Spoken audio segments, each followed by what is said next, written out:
Good morning વિદ્યાર્થી મિત્રો, કેમ છો ભાઈ બાળકો? મજામાં? જુઓ ભાઈ, આજે આપણે ગુજકેટ 2018નું પેપર સોલ્વ કરીશું. ઓકે, લાસ્ટ ટાઈમ આપણે 2017નું પેપર જે છે સોલ્વ કરી કાઢ્યું હતું. જુઓ, ગુજકેટ 2018નું પેપર જે છે એમાં પહેલો જ સવાલ જે છે ભાઈ એ તમારા કમ્યુનિકેશન સિસ્ટમનો છે એટલે કેન્સલ છે. બીજો, વ્યતિકરણ શલાકાઓ માટે નીચાનામાંથી શું ખોટું છે? જુઓ, પહેલું એવું છે, શલાકાઓ તરંગઅગ્રના મર્યાદિત ભાગને લીધે મળે છે. ભાઈ આ પહેલું જ વિધાન ખોટું છે, કારણ કે તરંગ અગ્રના મર્યાદિત ભાગથી નીપજતી ભૌતિક અસર એટલે તો વિવર્તન કહેવાય. ખબર પડી? એટલે મર્યાદિત ભાગથી નીપજતી અસર નથી વ્યતિકરણ તો તરંગોના સંપાતીકરણને લીધે ઉદ્ભવતી ભૌતિક અસર છે. ક્લિયર? એટલે ખાસ ધ્યાન રાખજો, પહેલું જ વિધાન ખોટું છે. બાકીના બધા વિધાનો જુઓ, 3 સાચા છે. બધી જ પ્રકાશિત શલાકાઓ સમાન પ્રકાશિત હોય છે, સાચી વાત. બે ક્રમિક શલાકાઓ વચ્ચેનું અંતર અચળ હોય છે, સાચી વાત. શલાકાઓ સુસંબદ્ધ ઉદ્ગમોને લીધે મળે છે. આ 3 વિધાનો સાચા છે, પહેલું વિધાન જ ખોટું હતું. જુઓ, ત્રીજો MCQ. ભાઈ GUJCET 2018 Gujarat common entrance test. Okay, જુઓ ત્રીજો MCQ શું કહે છે? અશુદ્ધ પાણીમાં ગતિ કરતું પ્રકાશનું કિરણ અશુદ્ધ પાણીમાં ડૂબાડેલી ગ્લાસ પ્લેટ પર આપાત થાય છે. જ્યારે આપાત કોણ 51 ડિગ્રીનો બને છે ત્યારે પરાવર્તિત કિરણ સંપૂર્ણ તલ ધ્રુવીભૂત બને છે. ભાઈ પરાવર્તિત કિરણ સંપૂર્ણ તલ ધ્રુવીભૂત બનતું હોય એનો મતલબ કે બ્રુસ્ટરનો નિયમ આવે. અને ભાઈ બ્રુસ્ટરનો નિયમ શું આવશે? N, જોજો, glass water is equal to tan θp અથવા tan IP કહેવાય. ભાઈ થીટા પી એટલે ધ્રુવીભવન કોણ કહેવાય, પોલરાઇઝેશન એંગલ કહેવાય, અથવા IP પણ લખાય. ભાઈ અગત્યની વસ્તુ જુઓ, આ થીટા પી કેટલો આપ્યો છે? 51 ડિગ્રી. સોરી. ભાઈ અશુદ્ધ પાણીનો વક્રીભવનાંક N વોટર કેટલું આપ્યું છે? 1.4. નોર્મલ કરતાં થોડું વધારે. તો કાચનો વક્રીભવનાંક શોધો. Ng એટલે ગ્લાસ થાય. ભાઈ તમારે એટલું યાદ રાખવાનું, ઘટ્ટ માધ્યમનો વક્રીભવનાંક ભાગ્યા પાતળા માધ્યમનો વક્રીભવનાંક થાય. યસ, Ng/Nw થાય. Is equal to tan θp. tan θp 51 degree થાય. ક્લિયર? ભાઈ ઘટ્ટ માધ્યમનો વક્રીભવનાંક ભાગ્યા પાતળા માધ્યમનો વક્રીભવનાંક થાય N21 N2/N1. પણ N2 શું છે? ઘટ્ટ માધ્યમનો વક્રીભવનાંક ભાગ્યા N1 શું છે? પાતળા માધ્યમનો વક્રીભવનાંક. તો અહીંયા Ngની કિંમત જે છે ભાઈ આ Nw સામે આપી દો. Nw કેટલું છે? 1.4. tan 51 ડિગ્રીની કિંમત શું થાય? 1.235. ભાઈ આ બેનો ગુણાકાર કરો, તમારો જવાબ આવશે. અહીંયા તમે બેનો ગુણાકાર કરશો એટલે 1.73. ક્લિયર? ભાઈ આ કાચનો વક્રીભવનાંક કહી ગયો. થોડો જાડો કાચ હશે ભાઈ, નોર્મલ કાચનો તો કેટલો હોય છે? 1.5 હોય છે. ચલો, ચોથો MCQ. 0.15 મીટર સ્ક્વેર પૃષ્ઠ ક્ષેત્રફળ ધરાવતા એક ગૂંચળામાં આંટાઓની સંખ્યા 200 છે. જુઓ, ક્ષેત્રફળ કેટલું આપ્યું ભાઈ? 0.15 મીટર સ્ક્વેર. ભાઈ આંટાઓની સંખ્યા કેટલી આપી? 200 આંટાઓ આપ્યા. 200 આંટાઓ છે. જોજો શું કહે છે. હવે ભાઈ આપણને એવું કહે છે, ગૂંચળામાં પૃષ્ઠ સાથે સંકળાયેલ ગૂંચળાના સમતલને લંબ ચુંબકીય ક્ષેત્રનું મૂલ્ય 0.2 ટેસ્લાથી બદલાઈને, જુઓ ભાઈ 0.2 ટેસ્લા 0.4 સેકન્ડમાં સમયગાળો કેટલો આપ્યો છે જુઓ 0.4 સેકન્ડ કેટલું થાય છે ભાઈ 0.6 ટેસ્લા થતું હોય તો ગુચડામાં પ્રેરિત થતું સરેરાશ ઈએમએફ કેટલું હવે જુઓ ભાઈ સમતલને લંબ ચુંબકીય ક્ષેત્ર કીધું છે હવે તમે સમજો ધારો કે આ સમતલ હોય જોજો હો વાયઝેડ સમતલ એને લંબ તમારું ચુંબકીય ક્ષેત્ર હોય તો આ બી છે ભાઈ તો આ જે સમતલ છે એનો ક્ષેત્રફળ સદિશ લો તો એ પણ બનતા સમતલને લંબ જ આવે સમજજો ભાઈ સમતલ ચુંબકીય ક્ષેત્રને લંબ છે એનો મતલબ કે સમતલનું ક્ષેત્રફળ સદિશ લો એ ચુંબકીય ક્ષેત્રને સમાંતર જ આવે એટલે આપણું ફ્લક્સનું જે સૂત્ર છે ભાઈ સરેરાશ પ્રેરિત ઈએમએફ શું આવે -n delta phi by delta T ફેરેડેનો નિયમ ભાઈ જુઓ -n ડેલ્ટા ફાઈ શું થાય ફાઈ એટલે ભાઈ બા કોસ થીટા પણ કોસ 0 તો 1 જ થશે બંને પરસ્પર સમાંતર છે એટલે થીટા 0 થઈ જાય કોસ 0 1 થાય તો જુઓ શું થશે બા કોસ 0 માઇનસ બા cos 0 upon delta T clear ચલો ભાઈ જુઓ ચુંબકીય ક્ષેત્ર જુદું જુદું છે અહીંયા આંટાઓની સંખ્યા 200 ક્ષેત્રફળને બહાર કાઢી લો 0.15 આવશે B2 માઇનસ B1 લઈ લો 0.6 માઇનસ 0.2 લઈ લો અપોન ડેલ્ટા ટી શું થશે ભાઈ જોજો 0.4 છે 0.4 ઉડી જશે આપણે અહીંયા મૂલ્ય જ લખીએ છીએ ભાઈ એટલે ઋણ નિશાનીને અવગણી કાઢો અથવા માનાંકમાં લખો તો મૂલ્ય શું આવશે જુઓ 30 15 દુ 30 આવે ને આ જવાબ આ સરેરાશ પ્રેરિત ઈએમએફનું શું આવ્યું મૂલ્ય સૂત્ર કિંમત જવાબ જ છે ક્લિયર જુઓ ભાઈ અહીંયા ફ્લક્સ ક્યારે બદલાય જ્યારે ચુંબકીય ક્ષેત્ર બદલાય અથવા ક્ષેત્રફળ બદલાય અથવા ખૂણો બદલાય પણ અહીંયા ખૂણો તો 0 જ છે ક્લિયર આ ખાસ ધ્યાન રાખજો જુઓ પાંચમો MCQ એક સાઇન વિધેય અનુસાર બદલાતો એસી પ્રવાહ 10 ઓમ અવરોધમાંથી પસાર કરવામાં આવે છે જો પ્રવાહનું ભાઈ સાઇન વિધેયનો મતલબ આ એસી પ્રવાહ છે અને એનું મહત્તમ મૂલ્ય આપ્યું છે આપણને 2 એમ્પિયર પ્રવાહનું મહત્તમ મૂલ્ય 2 એમ્પિયર છે અવરોધ આપણને આપ્યો છે 10 ઓમ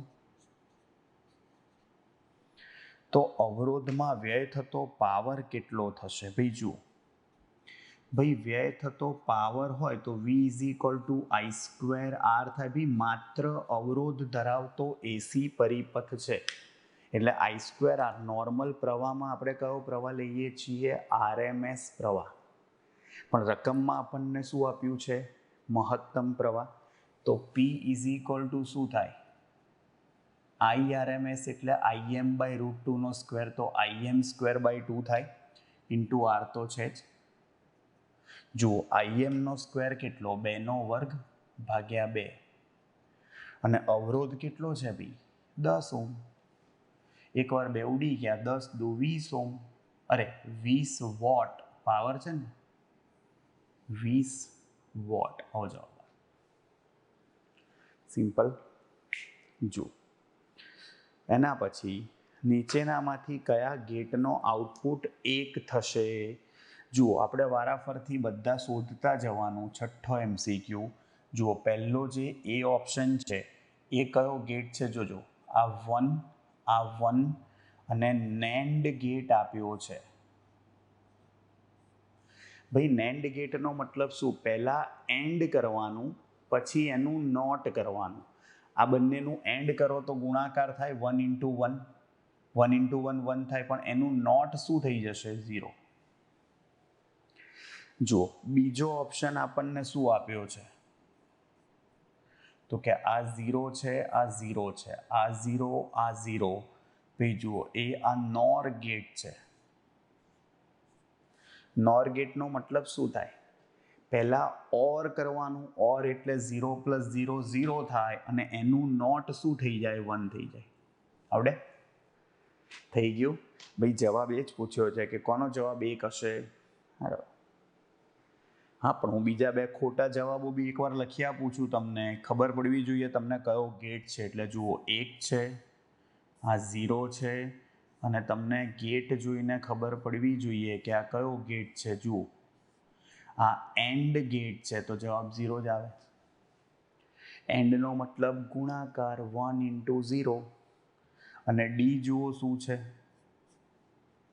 ભાઈ આ 0 છે, આ 0 છે, આ 0, આ 0, અને એ આ શું છે? જુઓ, યસ, 0 + 0 0 જ થાય.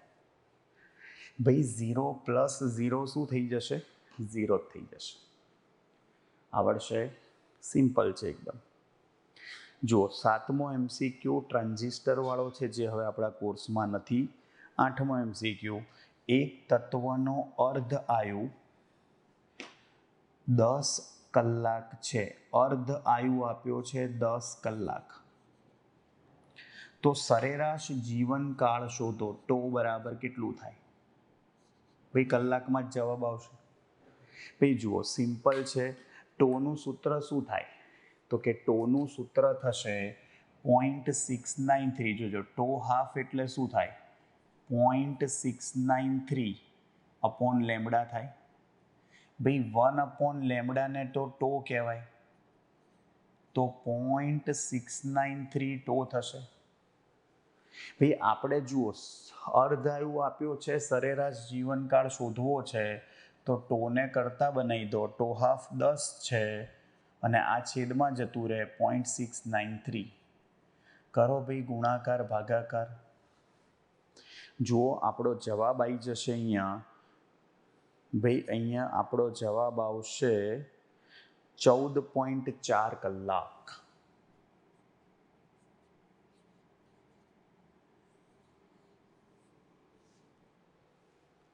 વર્ષે. જો 9મો MCQ,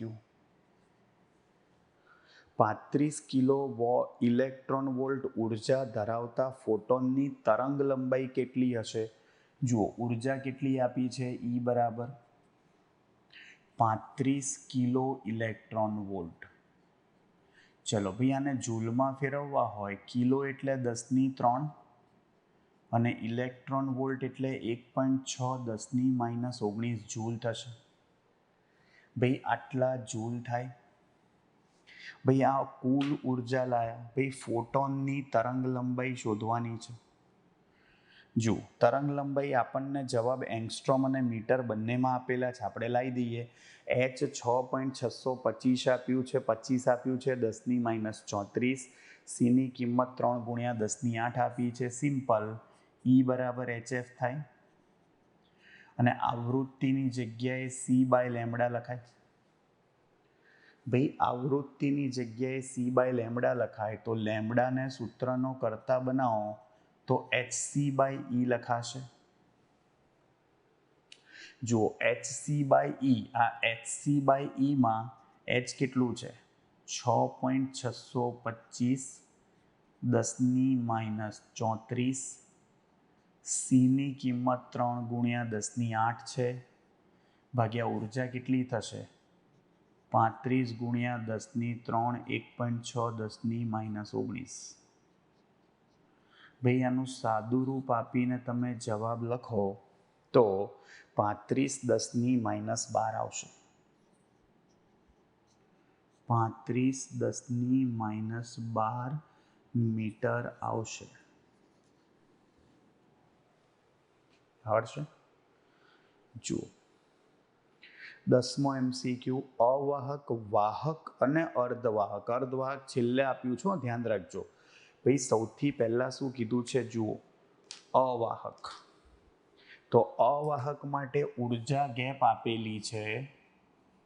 જોજો ભાઈ, અવાહક માટે Eg1 કીધું છે, વાહક માટે Eg2 કીધું છે,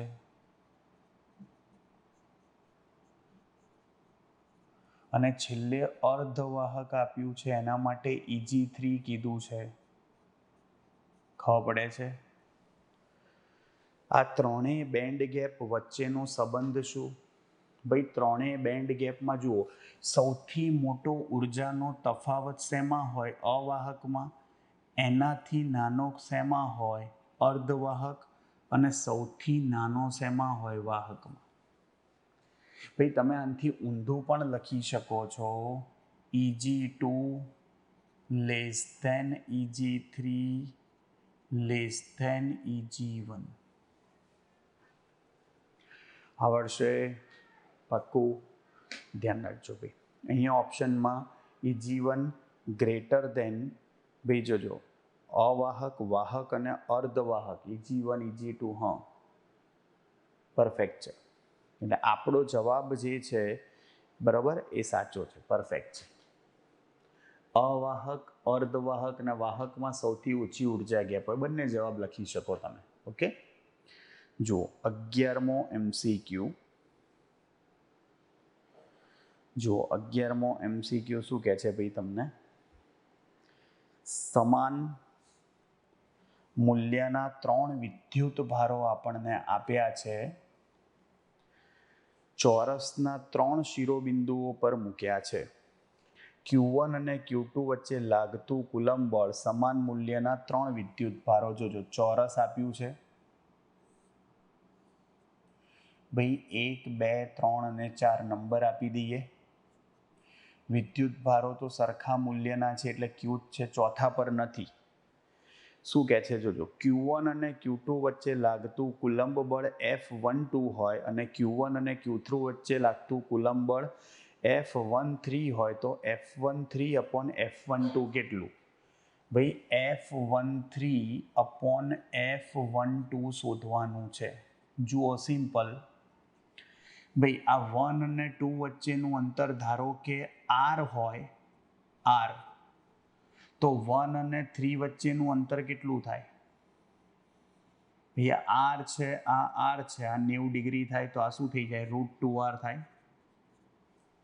કર્ણ થાય ને. એટલે તો સિમ્પલ ભાઈ F13 શું થશે? જુઓ કે Q1 Q2 તો KQ² અપોન R² થાય.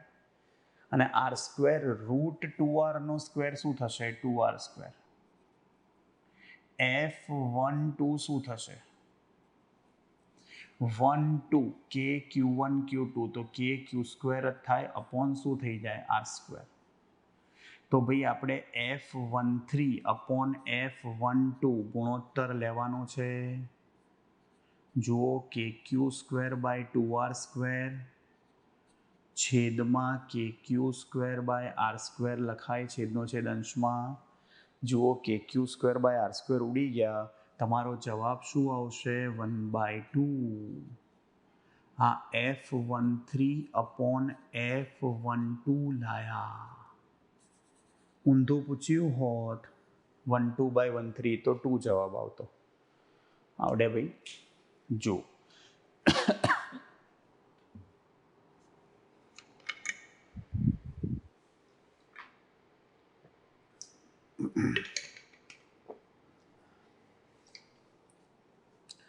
ભાઈ તમારા મસ્ત મજાના MCQ છે.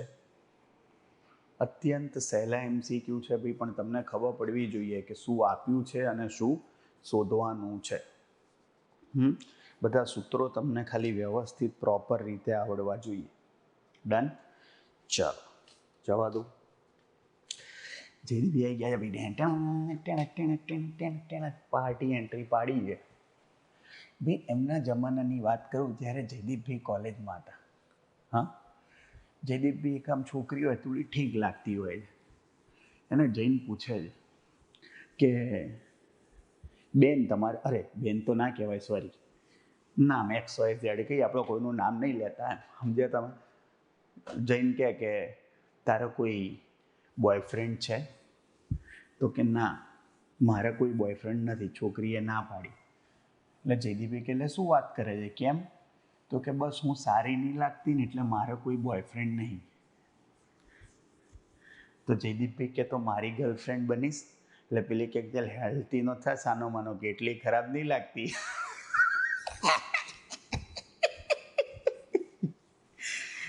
પણ થઈ ગયું જયદીપભાઈનું.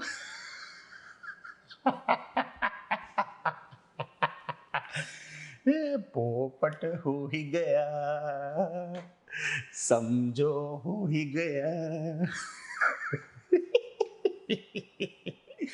ઓ બાપા, પહેલેથી આવું જ ચાલે જયદીપની જિંદગીમાં, જેઠાલાલ જેવું. ઓ બાપા બાપા. લો ભાઈ આપણે આવી જાઓ પાછા. જુઓ 12મો MCQ. કોઈ બંધ પૃષ્ઠ વડે ઘેરાતો વિદ્યુતભાર 10 માઇક્રોકુલમ્બ હોય. જોજો ભાઈ, બંધ પૃષ્ઠ વડે ઘેરાતો વિદ્યુતભાર કેટલો હોય? 10 માઇક્રોકુલમ્બ. ત્યારે તે પૃષ્ઠ સાથે સંકળાયેલું ફ્લક્સનું મૂલ્ય ફાઈ છે. જુઓ ભાઈ, આપણે ગાઉસના પ્રમેય પ્રમાણે ફાઈ શું લખાય? Q/ε0. હવે 10 માઇક્રોકુલમ વિદ્યુતભાર મૂક્યો છે તો 10/ε0 જવાબ આવે. એને ફાઈ કીધું છે. તો હવે જોજો, હવે આ જ પૃષ્ઠની અંદર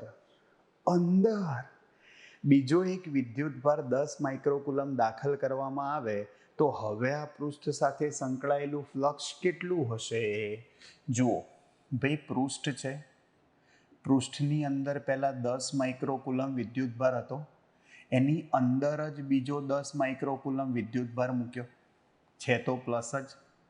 જો તો હવે નવું ફ્લક્સ શોધવા જાઓ, 10 + 10 શું થઈ જશે? 20. જુઓ, 10/ε0 ને ફાઈ કહેતા હતા તો 20/ε0 ને શું કહેવાય? 2φ. જવાબ આવડશે? જુઓ, પૃષ્ઠની અંદર -10 માઇક્રોકુલમ વિદ્યુતભાર મૂક્યો હોત ને તો જવાબ 0 થઈ જાત. 10 - 10. જો પૃષ્ઠ એવું કીધું હોત કે પૃષ્ઠની બહાર 10 માઇક્રોકુલમ, ભાઈ પહેલા 10 અંદર હતો પછી આ 10 બહાર મૂક્યો હોત ને તો પછી પૃષ્ઠ સાથે સંકળાયેલું ફ્લક્સ ફાઈનું ફાઈ જ રહે. ભાઈ એ ધ્યાન રાખવાનું કે આપણને શું પૂછ્યું છે. આપણે કયો વિદ્યુતભાર ગણીએ છીએ? પૃષ્ઠની અંદરનો. જે બહાર હોય એને આપણે નાત બાર મૂકી દઈએ છીએ, એને આપણે ગણતા નથી. ક્લિયર? આ ખાસ ધ્યાન રાખજો. જો શૂન્યાવકાશમાં એકબીજાથી અમુક અંતરે મૂકેલા બે બિંદુવત વિદ્યુતભારો વચ્ચે ઉદ્ભવતું વિદ્યુત બળ 16 ન્યૂટન છે. જુઓ, હવામાં શૂન્યાવકાશમાં લાગતું બળ 16 ન્યૂટન આપ્યું છે. તો શૂન્યાવકાશમાં બળ F = 16 ન્યૂટન આપ્યું છે. જો આ જ બે વિદ્યુતભારોને આટલા જ અંતરે પરંતુ 8 જેટલો ડાઇલેક્ટ્રિક અચળાંક ધરાવતા માધ્યમમાં મૂકવામાં આવે, ડાઇલેક્ટ્રિક અચળાંક એટલે સાપેક્ષ પરમિટિવિટી, અને 8 કીધું ભાઈ, તો તેમની વચ્ચે લાગતું વિદ્યુત બળ ખાલી જગ્યા ન્યૂટન હશે. જુઓ ભાઈ, માધ્યમની હાજરીમાં લાગતું બળનું સૂત્ર શું હતું? યાદ હોય તો શૂન્યાવકાશ કરતાં કેમાં ભાગનું હોય. શૂન્યાવકાશ કરતાં માધ્યમની હાજરીમાં લાગતું બળ શું હોય? કેમાં ભાગનું હોય. તો બળ કેટલું છે? જુઓ, 16/8 થશે. તો 16/8 શું થાય? 2 ન્યૂટન થાય. આવડશે? સિમ્પલ છે ભાઈ, તમને ખાલી સૂત્ર આવડવું જોઈએ. જુઓ, એના પછી આગળ 14મો, અણુની ધ્રુવીયતાનો એકમ. ભાઈ અણુની ધ્રુવીયતા શું છે? જોજો, તો કે આપણી જે વિદ્યુત ડાયપોલ મોમેન્ટ છે, ભાઈ અધ્રુવીય પરમાણુને તમે જ્યારે ધ્રુવીય પરમાણુમાં ફેરવો ત્યારે વિદ્યુત ડાયપોલ મોમેન્ટ એ વિદ્યુત ક્ષેત્રના સમપ્રમાણમાં હોય છે. તો વિદ્યુત ડાયપોલ મોમેન્ટ શું થાય? ચલે છે વિદ્યુત ક્ષેત્ર. ભાઈ આ ચલન છોડો તો અચળાંક આવશે. અને એ અચળાંકને અણુની ધ્રુવીયતા કહેવાય. જુઓ તો પી બરાબર શું થશે? આલ્ફા ઈ. અને આ આલ્ફાને અણુની ધ્રુવીયતા કહેવાય. તો આલ્ફા શું થાય? પી અપોન ઈ. ભાઈ શું થશે? આ પી શું છે? કુલમ્બ ઇન્ટુ મીટર, અને વિદ્યુત ક્ષેત્ર શું છે? ન્યૂટન પર કુલમ્બ. છેદનો છેદ અંશમાં જતો રહે. જુઓ આ તમારો જવાબ આવી ગયો, coulomb square metre newton inverse. ભાઈ આ જવાબ આવી ગયો આલ્ફાનો એકમ. ઓપ્શનમાં આવો એકમ આપ્યો છે એટલે આનો બીજો એકમ પણ કહી શકાય. કઈ રીતે? જુઓ બીજો એકમ, કારણ કે તમે વિદ્યુત ક્ષેત્રનો એકમ જો વોલ્ટ પર મીટર લખો તો જુઓ કુલમ્બ ઇન્ટુ મીટર ડાયપોલ મોમેન્ટનો, અને આનો વોલ્ટ પર મીટર થાય. શું થાય? વોલ્ટ પર મીટર. તો આવો જવાબ બી લખી શકાય. ઓપ્શનમાં શું આપ્યું છે જોવાનું. અહીંયા ન્યૂટન વાળો જવાબ છે એટલે એ આવશે, બાકી આ જવાબ પણ સાચો જ છે. થાય. જો વિદ્યુત ડાયપોલની અક્ષ પરના અને વિષુવરેખા પરના કોઈપણ બિંદુ પાસે ખાલી જગ્યા. ભાઈ જુઓ ડાયપોલની અક્ષ પર તમે સ્થિતિમાન પૂછ્યું છે. ઓપ્શન જુઓ સ્થિતિમાન માટે આપ્યા છે. તો પહેલા તો વિદ્યુત ડાયપોલ વડે ઉદ્ભવતું વિદ્યુત સ્થિતિમાનનું સૂત્ર જો લખીએ તો વિદ્યુત ડાયપોલ વડે ઉદ્ભવતું વિદ્યુત સ્થિતિમાન શું લખાય? KP cos theta upon R square. KP cos theta upon R square યાદ છે? ભાઈ જુઓ આનો મતલબ શું થયો? KP cos theta upon R square છે. હવે ભાઈ તમને શું કહે છે? જોજો ડાયપોલની અક્ષ પર. હવે ડાયપોલની અક્ષ પર શું થાય? ભાઈ અક્ષ પર થીટા 0 કે 180 ડિગ્રી હોય. અક્ષ પર થીટા શું હશે? 0 કે 180 ડિગ્રી. એનો મતલબ કે cos 0 1 થાય, cos પાઈ -1 થાય, તો સ્થિતિમાન શું થાય? ± કેપી અપોન આર સ્ક્વેર. ટૂંકમાં 0 ના થાય. અક્ષ પર સ્થિતિમાન 0 ના થાય, પરંતુ લંબ અક્ષ પર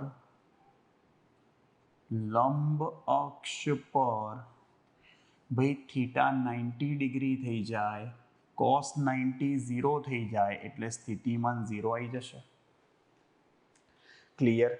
એટલે સવાલ પૂછ્યો છે એ પ્રમાણે અક્ષ પર સ્થિતિમાન 0 ના હોય, જ્યારે લંબ અક્ષ એટલે કે વિષુવરેખા પર સ્થિતિમાન 0 હોય.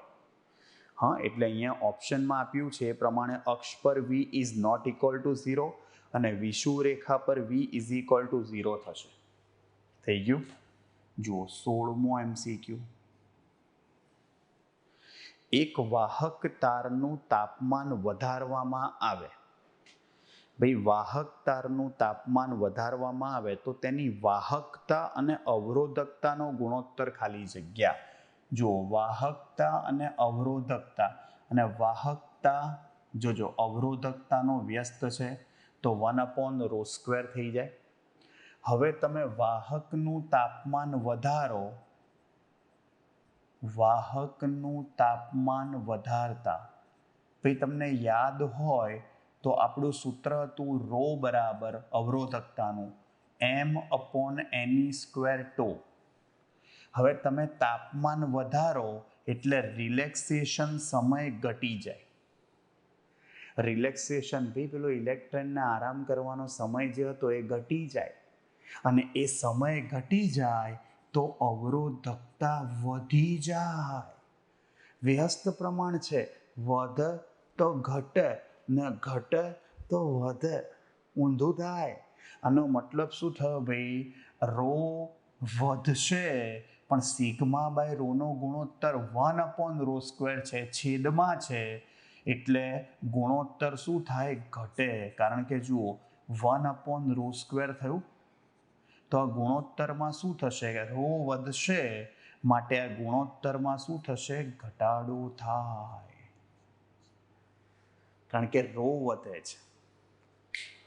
આવડશે? મસ્ત સવાલ છે. અવરોધકતા અને વાહકતાનો ગુણોત્તર જો પૂછ્યો હોત, આમાં જો રો બાય સિગ્મા પૂછ્યું હોત તો રો સ્ક્વેર થઈ જાત, તો જવાબ વધારો થાત. અને જો તમને સવાલમાં બંનેનો ગુણાકાર પૂછ્યો હોત, ગુણાકાર, તો રો ઇન્ટુ 1/રો તો અચળ થઈ જાત, કારણ કે ઉડી જાય. એક વધે તો બીજું ઘટે, એક ઘટે તો બીજું વધે, પણ ગુણાકાર કેવો રહે? અચળ રહે. આવડે? શું પૂછ્યું છે તમારે ધ્યાન રાખવાનું. ક્લિયર? ચલો 17મો MCQ. ભાઈ સવાલ સમજો, મસ્ત સવાલ પૂછ્યો છે. તમને 10 અવરોધો આપેલા છે, દરેકનો અવરોધ 2 ઓમ છે, એટલે 10 અવરોધ જે છે એ 2 ઓમના છે. પ્રથમ તેમને શક્ય લઘુત્તમ અવરોધ મેળવવા માટે જોડવામાં આવે છે, ત્યારબાદ તેમને શક્ય મહત્તમ અવરોધ મેળવવા માટે જોડવામાં આવે છે. આ રીતે મેળવેલ મહત્તમ અને લઘુત્તમ અવરોધનો ગુણોત્તર. ભાઈ મહત્તમ અવરોધ મેળવવા માટે તમારે કઈ રીતે જોડવા પડે? શ્રેણીમાં. ભાઈ અવરોધ મહત્તમ ક્યારે મળે? તમે જ્યારે એને શ્રેણીમાં જોડો તો સરવાળો થતો જાય, અને સમાંતરમાં જોડો તો વ્યસ્તોનો સરવાળો થાય, માટે એ અવરોધ ઘટતો જાય.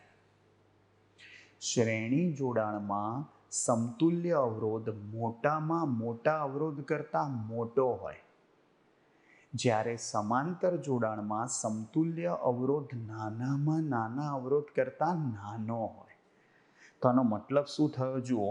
ભાઈ શક્ય મહત્તમ અવરોધ મેળવવા માટે શું કરવું પડે? શ્રેણીમાં જોડવા પડે. અવરોધ મેળવવા માટે શ્રેણી જોડાણમાં જોડવા પડે અવરોધોને, બરાબર? તો એ આર મેક્સનું સૂત્ર શું થાય? NR. ભાઈ શ્રેણી જોડાણમાં સરવાળો થાય એટલે આપણું પરિણામી અવરોધનું સૂત્ર શું છે? અને ભાઈ લઘુત્તમ અવરોધ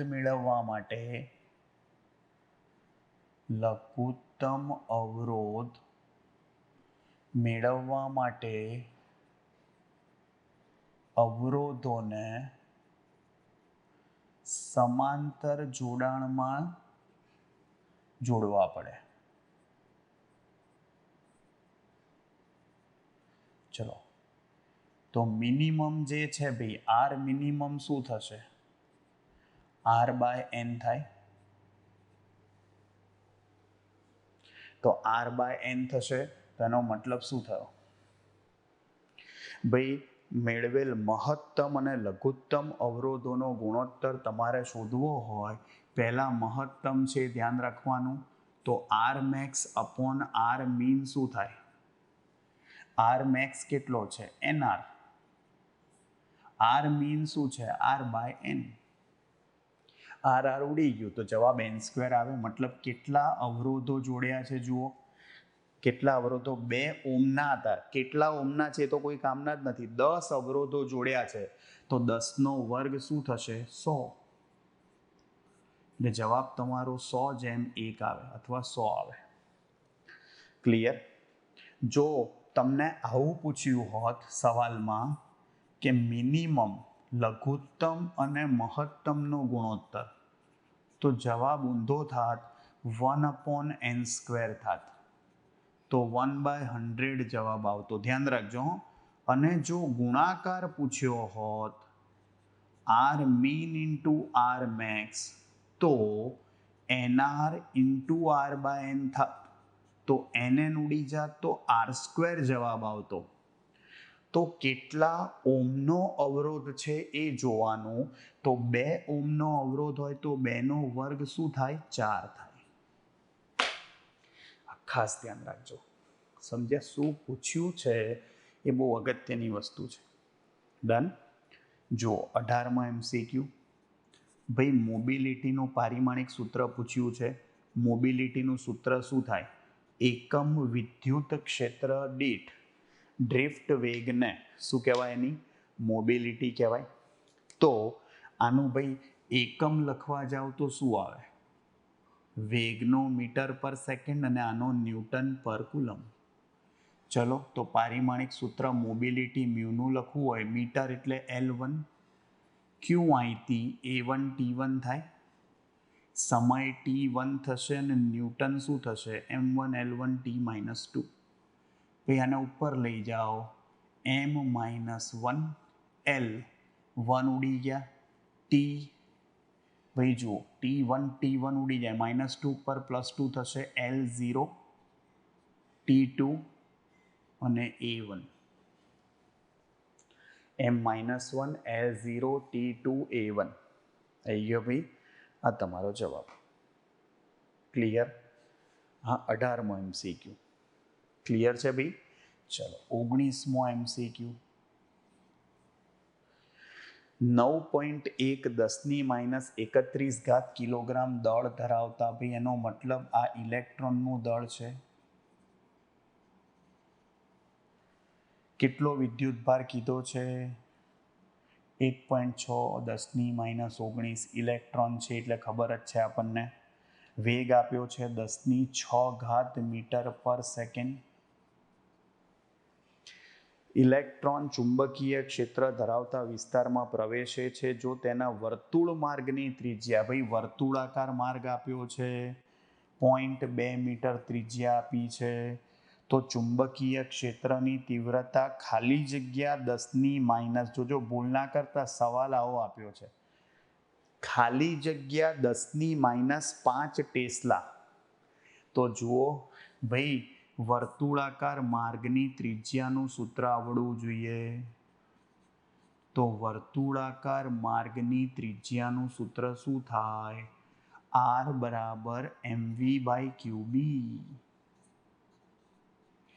તો શોધવું કોને છે આપણે? ચુંબકીય ક્ષેત્રને. તો mv/rq થશે. જુઓ દળ કેટલું આપ્યું છે? 9.1 10⁻31. વેગ શું આપ્યો છે? 10�6. ત્રિજ્યા 0.2 છે અને વિદ્યુતભાર કેટલો છે? 1.6 10⁻19. જુઓ તો ચુંબકીય ક્ષેત્ર શું લખાય? ભાઈ સાદું રૂપ આપી અને જવાબ લાવો, 2.84 આવશે 10⁻5 ટેસ્લા. 10⁻5 તો છે જ, એટલે ઓપ્શન કયો આવશે? 2.84. આવડશે ભાઈ? જુઓ ભાઈ મસ્ત મજાના તમારા MCQ છે. મેં કીધું એમ તમને બેઝિક ભાઈ સૂત્ર આવડવા જોઈએ. બરાબર? ક્લિયર? ડન. જુઓ બાકીના MCQ ભાઈ આપણે નેક્સ્ટ લેક્ચરમાં જોઈશું. એટલે તમારા આખા ગુજકેટ 2018ના MCQ સોલ્વ થઈ જશે. ડન. મળીએ ભાઈ તો નેક્સ્ટ લેક્ચરમાં. ઓકે, ત્યાં સુધી આવજો. Bye bye, see you, tata, सबा खैर, सायोनारा, हस्ता ला वेस्ता, फिर मिलेंगे चलते चलते, खुदा हाफिज, दास विदानिया, जय श्री कृष्ण, जय अम्बे, जय हिंद, जय भारत, वंदे मातरम. Tata, take care.